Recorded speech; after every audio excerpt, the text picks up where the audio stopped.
Report breaking വാർത്തയിലേക്കാണ്. Thiruvananthapuram വിഴിഞ്ഞത്ത് ബാറിന് മുൻപിലുണ്ടായ കൊലപാതകത്തിന് കാരണം പെട്ടെന്നുണ്ടായ പ്രകോപനമാണെന്ന് പോലീസ്.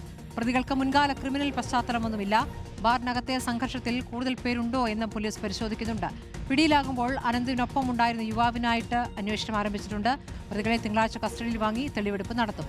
വാരിയല്ലൊടിഞ്ഞ് ശ്വാസകോശത്തിൽ കയറിയത് മരണകാരണമെന്നാണ് പോസ്റ്റ്മോർട്ടം റിപ്പോർട്ടിലുള്ളത്.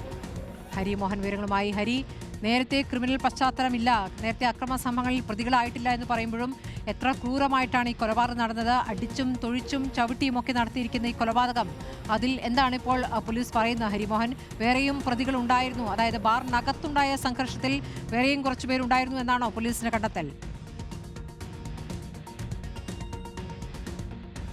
തീർച്ചയായിട്ടും ബാറിനകത്തുണ്ടായ ആ ഒരു വാക്കേറ്റം, പിന്നീടുണ്ടായ കയ്യാങ്കളി, അതൊരു വലിയ സംഘർഷത്തിലേക്ക് പോവുകയും അതിന് പ്രതികാരം എന്നോണമാണ് സ്വന്തം സഹോദരനെ വിളിച്ചു വരുത്തിക്കൊണ്ട് അച്ചു, അതായത് അനന്തുവിനെ വിളിച്ചു വരുത്തിക്കൊണ്ട് അച്ചു ഈ ബാറിന് മുന്നിലുള്ള സർവീസ് റോഡിൽ വെച്ച സുമനെ കൊലപ്പെടുത്തിയത്. അപ്പോൾ ഈ സംഘർഷത്തിന് കാരണമായത് എന്താണ്, സംഘർഷത്തിൽ ആരൊക്കെ ഉൾപ്പെട്ടിട്ടുണ്ടായിരുന്നു എന്നുള്ള അന്വേഷണത്തിലേക്ക് കൂടി പോലീസ് കടന്നിട്ടുണ്ട്. ഒപ്പം തന്നെ ഈ വാഹനം ഇടിച്ചു വീഴ്ത്തി സാഹസികമായിട്ടാണ് പോലീസ് ആ സമയത്ത് പ്രതികളിൽ ഒരാളായിട്ടുള്ള അനന്തുവിനെ പിടികൂടിയത്. പക്ഷേ ആ സമയത്ത് അനന്തുവിനോടൊപ്പം ഉണ്ടായിരുന്ന അച്ചു അല്ല, മറിച്ച് മറ്റൊരു സുഹൃത്തായിട്ടുള്ള ഒരു യുവാവായിരുന്നു. അയാൾ പക്ഷേ ഈ വാഹനം ഇടിച്ച് വീണപ്പോൾ തന്നെ അവിടെ നിന്ന് ഓടി രക്ഷപ്പെടുകയായിരുന്നു. പിന്നീട് അനന്തുവിനെ അവിടെ നിന്ന് കസ്റ്റഡിയിൽ എടുക്കുകയും അനന്തു പറഞ്ഞത് പ്രകാരം അച്ചുവിനെ മറ്റൊരിടത്ത് നിന്ന് കസ്റ്റഡിയിൽ എടുക്കുകയുമാണ് ചെയ്തത്. അപ്പോൾ ഈ കൂടെ ഉണ്ടായിരുന്ന യുവാവ് ആരാണ്, അയാൾ എന്ത് സഹായമാണ് ചെയ്ത് നൽകിയത് എന്നുള്ള കാര്യമാണ് ഇപ്പോൾ പോലീസ് അന്വേഷിക്കുന്നത്. ഒപ്പം തന്നെ ഈ സ്കൂട്ടർ ഇവരുടേതല്ല, അതൊരു സ്വകാര്യ സ്ഥാപന ഉടമയുടേതാണ്.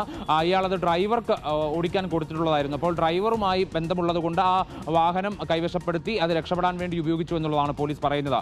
ഒപ്പം തന്നെ ഈ വളരെ പ്രധാനപ്പെട്ട ഒരു കാര്യം, മുൻകാല ക്രിമിനൽ പശ്ചാത്തലം ഇല്ലാത്ത പ്രതികളാണ് ഇരുവരും.